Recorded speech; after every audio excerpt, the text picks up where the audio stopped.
ทักทายสบายดีไหมเมื่อกี้มันมัวสบายดีน้องตกใจว่าเจ้าสบายดีเอาก็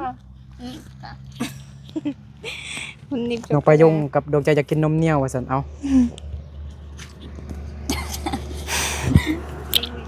ขอบใจก็ถึงเนี้ยรู้จักเนาะ นึกซื้อให้กินสิดอก เราจะนะคะมัน ซื้อ เป็น บัตร ชิ เป็ มาน บัตร ถะ เป็นหยังกินเลย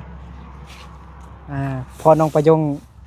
บ่นึกซื้อน้ำปุยสิให้กินดอกเนาะbây giờ chỉ nó cái lòng gậy lúc cho chị nếp máy à มื้อแรงอาจารย์บ่ขึ้นห้องบ่ lúc cho chị nếp nè อาจารย์บ่ขึ้นห้องบ่มื้อแรงนะ men โอ้ยสบายดีพอเด้อพอป่วยเด้อนี่เด้อสบายดีพอว่าเจ็บหลังว่าซั่นเนาะก็มีFC หลายคนทำคลิปเมื่อวานพี่น้องเนาะ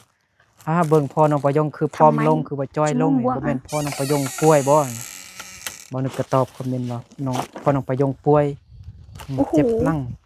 ยกคิงหลายเนาะได้เงิน2ล้านปลายว่าซั่นเอาแม่ว่าได้4ล้านบ่แม่นบ่แม่น2ล้านปลายสิ giá 6 điểm nó quay tăng หรือว่าบ่ได้เงินหมดเถอะบ่พากินข้าวแล้วบ่กินข้าวแล้ว ที่ร้านนั้นก็คือว่าไปเฮ็ดไป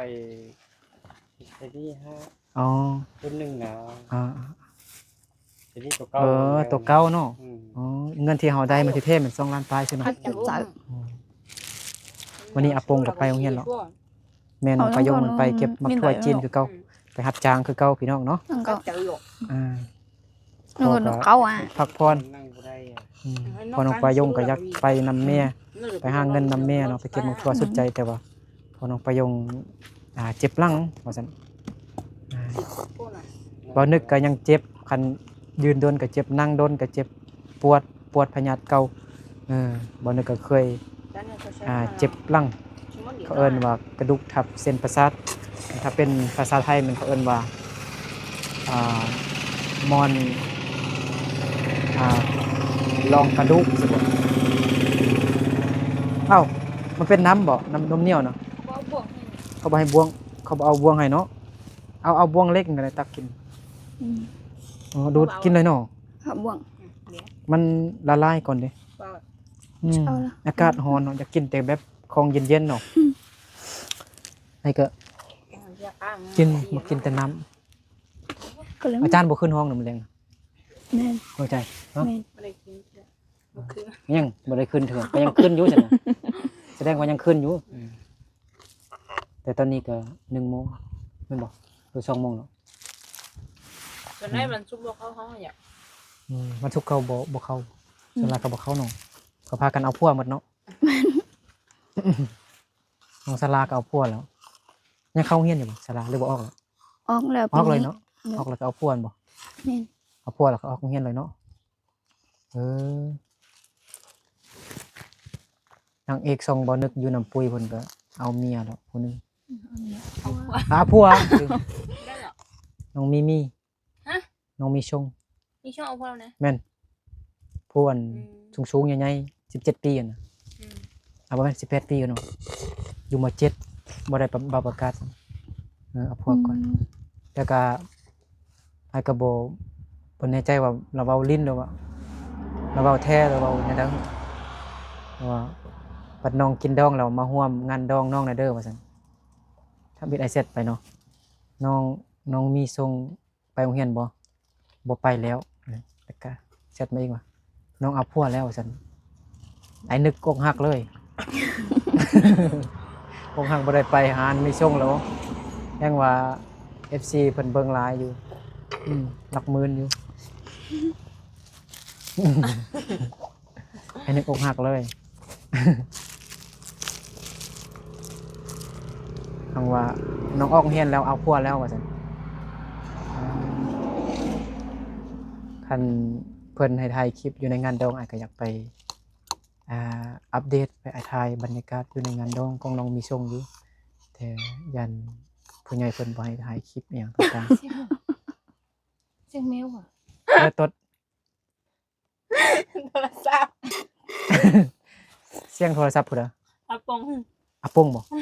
อาปงไปโรงเรียนบ่ได้เอาโทรศัพท์ไปนำบ่ บ่เอา อืมพากันกินข้าวกินน้ำแล้วบ่ ยัง แล้วกินข้าวเถอะ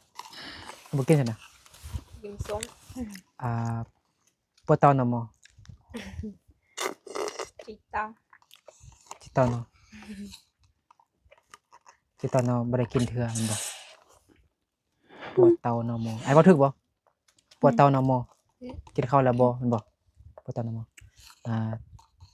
นอนรอบ่แม่นนอนรอ แม่น นอนรอมันกินแล้วนอนรอกินแล้ว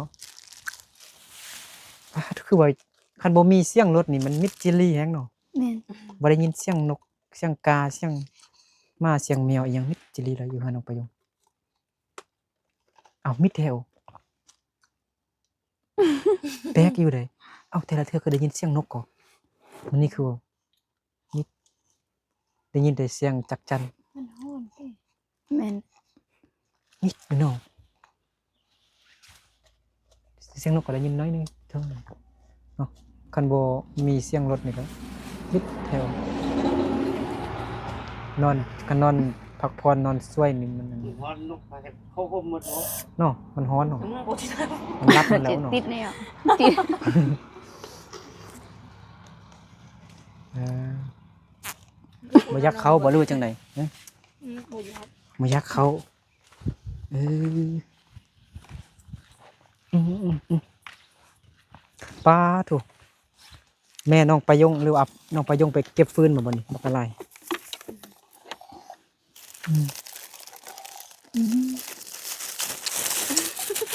ขนมให้ประยงก่อน จ้าน่ะจ้าน่ะดูปลาคนที่จ้าก็บ่ได้ไปก่อนเนาะ กำลัง มันก็อยากกินน้ำคือกันนะ ขอบใจเลย ใจ เอาให้พอเนาะพอกินไอ้พวกน้องกินไอ้ก็อยากกินน้ำไอ้ซื้อน้ำมาเรืออยู่ มันพูดสิ有จีนให้อยู่ เมื่อกี้จังนาทีเหรอ ไม่กลัวไอ้โห น้องมีที่มันกว้างขายเป็นเงินเราเลยพวกต้นน่ะ รสชาตินมเหนียวเมื่อเช้ามงก็ค่ายนี่คือตลาดนะเรานุ่งสุดมงอีกงาม มาแล้วไปยังมากระโตไปยังมา มึงบ่สิโชคกันมันบ่อยาก เนี่ยขนมกระโตก่อนกระโตไปยังมาคือว่าเล่นมา ไปลิง นั่น เป็นน้องอยู่ตารางมีสิโชคสิฮะขายมันก็กินมั่ง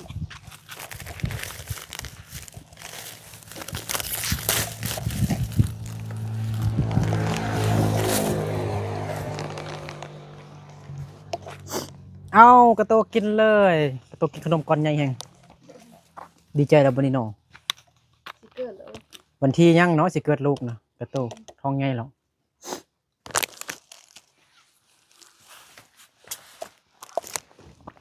รุ่นแล้ว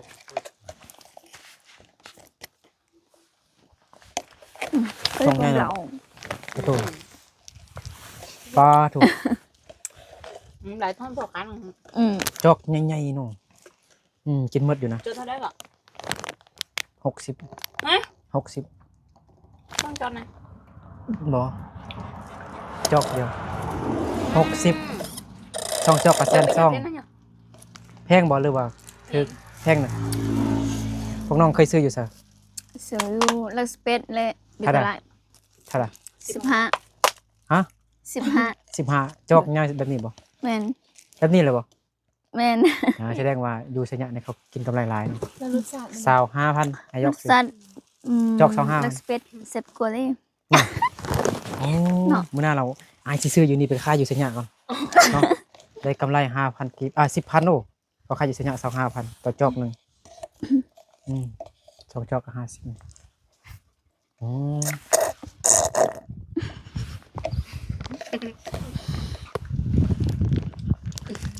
กระตูจะกินน้ำที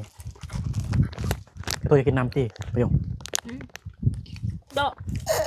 เราเองเขา เอ้ยลาไปโรงเรียนบ่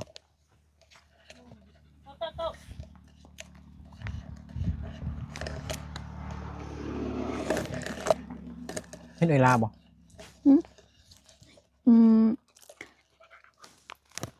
บ่เห็น เวลาไปโรงเรียนติ ไปละติ แล้วก็มาขอเป็นผู้เฒ่านะ เวลาเป็นนักเรียนเก่งเนาะปายงก็เป็นนักเรียนเก่งคือกันเนาะ ตีนังอ่อน นั่นไงออนเลยจะคือชิ้นอะไรออนจิตตรงนั้นนี่แต่ลีฮะ เกลือกระตูแล้วบ่หึเกลือกระตูแล้วบ่หึไปยังมาหึไปยังมาหึตัวไปยังมาเมื่อกี้มันเล่นมาแต่ใช่เมื่อกี้น่ะมันไปลินเฮือนเอยลาดิ มองเพื่อน ฮอนดิเด้หึกินขนมเองเนาะเอามานี่มากินขนมเนาะ แล้วก็ลง มากินขนมกับมานี่มาไว้กระโตะกระโตะ จะกันเดี๋ยวน้องไม่อยู่เขาอยู่ อ้าวอึ๊บอ้าวฮึบมากินขนมนี่ ก็ไม่ เอากระโตะนี่ได้ยินเสียงทุ่งยางขนมแล้วก็ไปแล้วฮึบโอ้เก่งขนาดเลย เอาดิข่อยท่องพวกของน้องตั้งเลย อ้าว เทียนหนึ่ง อืม เทียนหนึ่งกระจายอ่ะฉันเนาะ นี่กระโตะ ก็อยู่เขา เอานั่นตกก่อน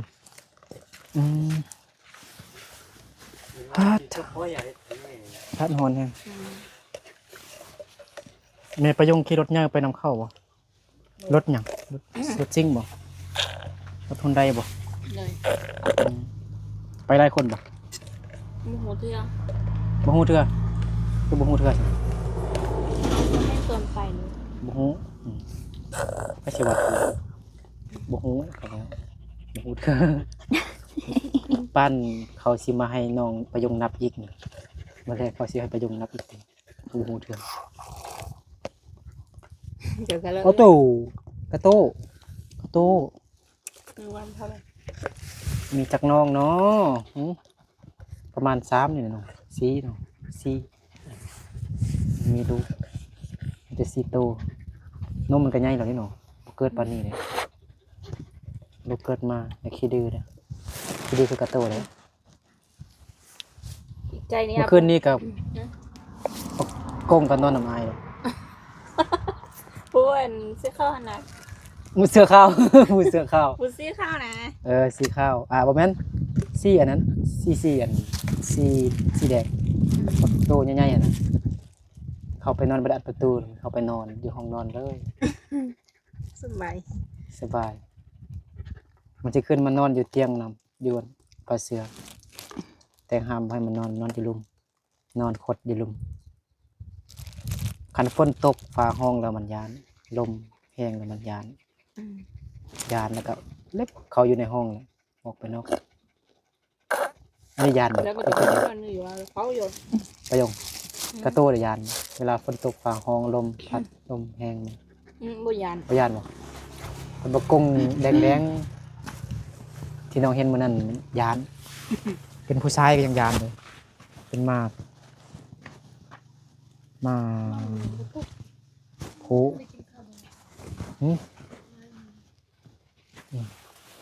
ไม่บุเกลือมเนาะคือหูจำเป็น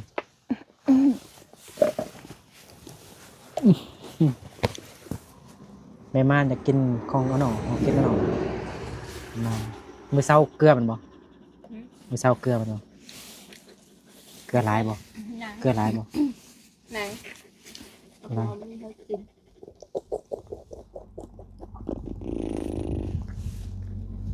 กุ้งหรือเปรี้ย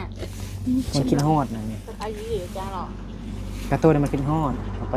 เดินป่า เขาเรื่อง มานี่มันแกงห้างมันดงเด้งเนี่ยกินฮอด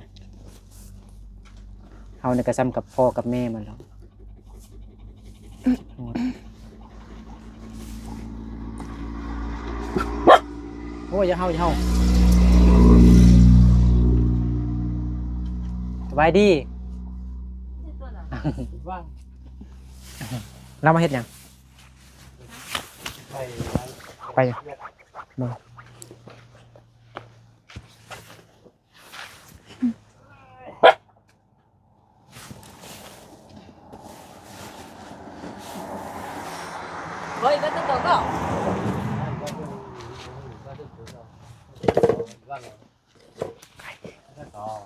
ฮะ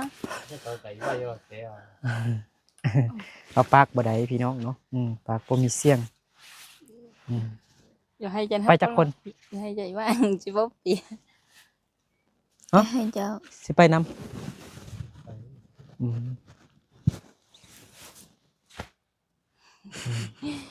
เดี๋ยวเอาน้ำส้มให้เรากินน้ำส้มยังกล่องหนึง ก็พออย่างน้อย บ่ได้ก็สิฟัง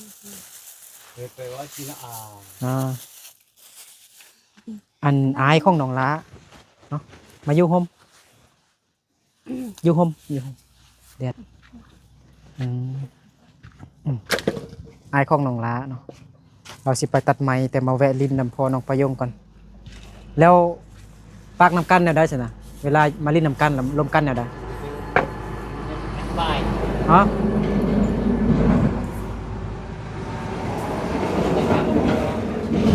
ฮะ เดี๋ยวเราไปเนาะ พอประยงฮู้ภาษากึกอยู่เนาะอ้ายแทบบ่ค่อยฮู้ปานแม่พยงเนี่ยฮู้ดีนะ เอา คน กะ ที่ว่าบ่ได้มาลิ้นนำแม่พยงตลอด แม่ประยงฮู้อยู่เรามันเลยเนาะ หมูอ๋อเราอีใช่ไหม เรามันขยันเลย ขอเนี่ย เอาไปแล้วเอาไปแล้ว ซื้อไป เดี๋ยวจะฮะ เรามันเลยเนาะเรามัน เดี๋ ข ยว ยัน รอเอาที่นี่เลยเต๋อเอาของสุดอ่ะโต ตัวก็อยากกินเขาติ ก็คงต้องกุ้มหมอกระต้นนั่นน่ะ ปุ้ยสิบอกปุ้ย ออกมานอกมา โตอะไรนะทุ่ง ช่วยเอาไหมเจ้า อันนี้น้องประยงซอกปืนหรือว่าแม่ แม่ไปซอกบ่ปืนฮะมาขึ้นดูลองมึงดูไอซียูสองคนมาไปไว้เดี๋ยวไอ้นึกสิไปส่ง ได้เลย สิส่งผู้สาวฮอดเงินเอาลองขึ้นมึงดูขึ้นดีๆไอ้น้อง แล้ว นิว ยี่ปีก็ล้อ นั่งปินหน้าไปพุ่นเบิ่งกล้อง เอาตัวนี้นะ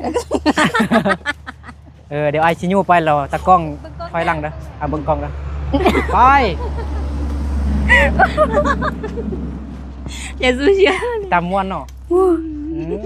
ไอ้ผู้สาวสองคนกลับบ้านแล้ววันนี้ใช่มาม่วนไปกลับคืน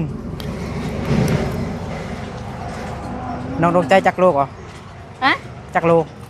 บ่หูเลยบ่ได้ เอาลุกเอาลุก โอ้ ว้า อันตรายนะ ดวงใจจักโลน้ำหนักเท่าไหร่นักเท่าไหร่ บ่หูเถอะ 45 บ่ บ่ฮอด 30ไป 41 บ่ 42หรือว่า40 30ป้ายบ่ แม่น ประมาณส้นเก่า ประยงเลย40 47 โอ้ นัก สบายนึกเลยอาจจะงโค้ชเก่า เอาฟื้นนี่ ก็ตินะ เอาอยู่เสาดีเด้อเนาะน้องประยงไปซอกน้ำแม่บ่ฮะอ๋อแม่ไปกับผู้ใดปงผู้ใดไอ้ล่าเด้ไอ้ล่าไปยังอ๋อเอาหอดแฮงนั่งเล่นลมกันตรงนี้กันคิงนี่บ่ได้ไข่พอประยงบ่ได้ไข่บ่ฮะมากินซื้อโอ้คิงไปพอประยงเอาให้มื้อนั้นก็ยังอยู่เด้ยังอยู่เด้บ่หมดเทื่อยังเคิงเป่าพุ่น บ่ดีนะ แบ่งน้องกินอ๋อ แบงอยู่เท่านี้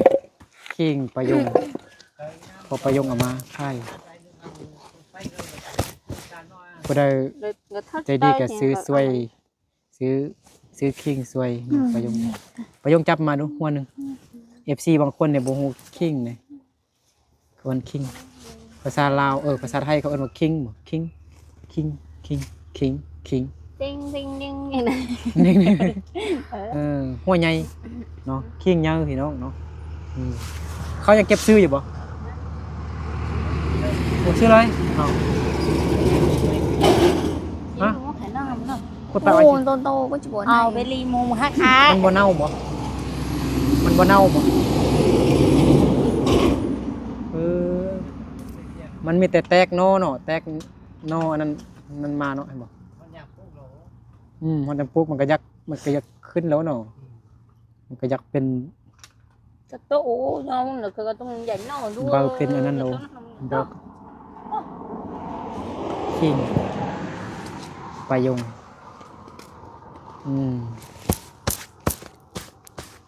เออ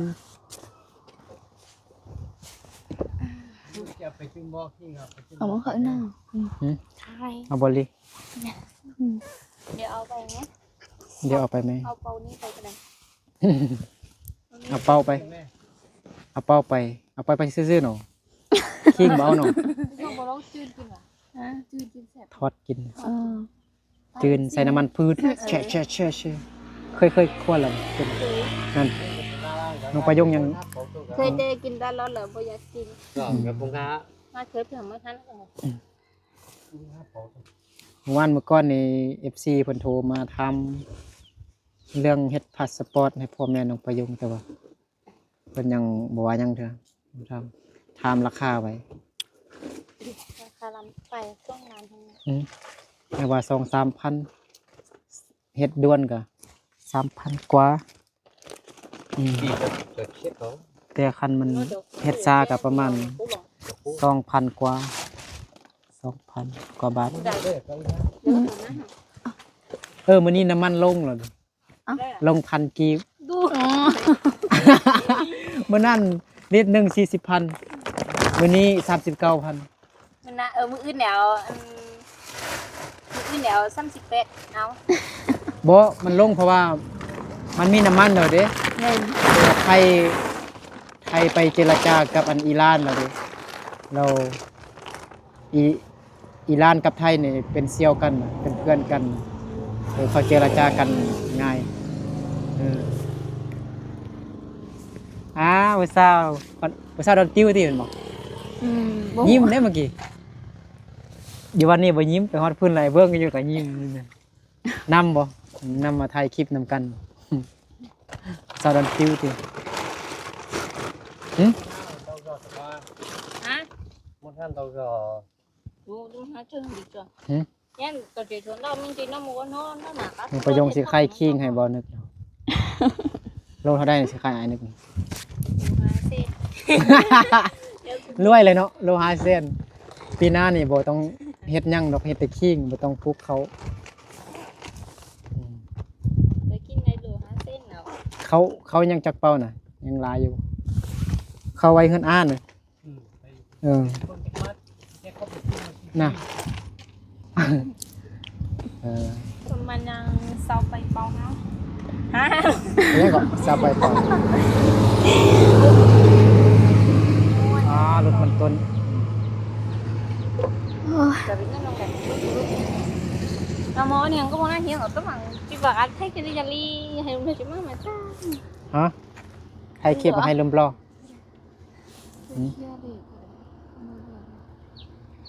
เดี๋ยวไอ้กลับก่อนเดี๋ยวสิไปขายหวยเลย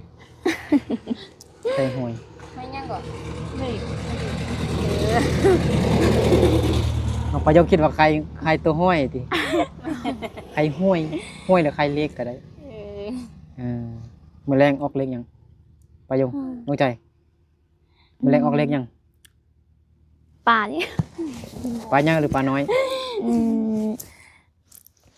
Sờ la. ปลาสลาน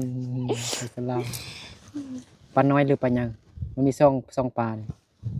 มีตัวใหญ่และมีตัวน้อยปลาน้อยแม่น71 Thì cung rồi nè. อะไรกูนะ3 Xuân 31 1 luôn.ปลายังหรือปลาใหญ่หรือปลาน้อย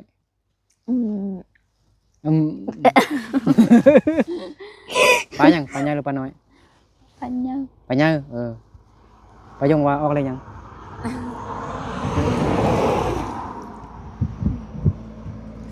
อะไรควาย อะไรควายเนาะโอเคพี่น้องอากาศร้อนแห้งเนาะมาแวะพักผ่อนจักรถเนาะเดินทางไปบ้านพุ่นไปบ้านห้วยสะแงมไปส่งรถให้เขาให้เคยกลับมาว้าทางไกลแห่ง120 กิโลเมตรพุ่นทางไปทางกลับรถจักรฮ้อนแห้งก็เลยพักผ่อนกับน้องประยงคนหนึงก็เดินทางต่อโอเคไอ้กลับก่อนเด้อเอาอยู่ดีไม่แห้งบทสุขูสุขคนพี่น้องเด้อเนาะความเจ็บอย่าให้ได้ความไข้อย่าให้มี Thật là ขอให้มีแต่ความสุขความเจริญขอให้ร่ำรวยเงินทองมันมานบทสุขทุกคนน้องประยงน้องใจกระตั้งใจเฮียนได้ที่ 1ทุกเดือนเด้อตั้งใจเฮียนในฮอดมา7ก่อนจึงไปหาเงินได้เงินจึงมาแต่งเอาผัวเนาะโอเคเจอกันในคลิปต่อไปพี่น้องสบายดีประยงน้องใจบายอ่ะ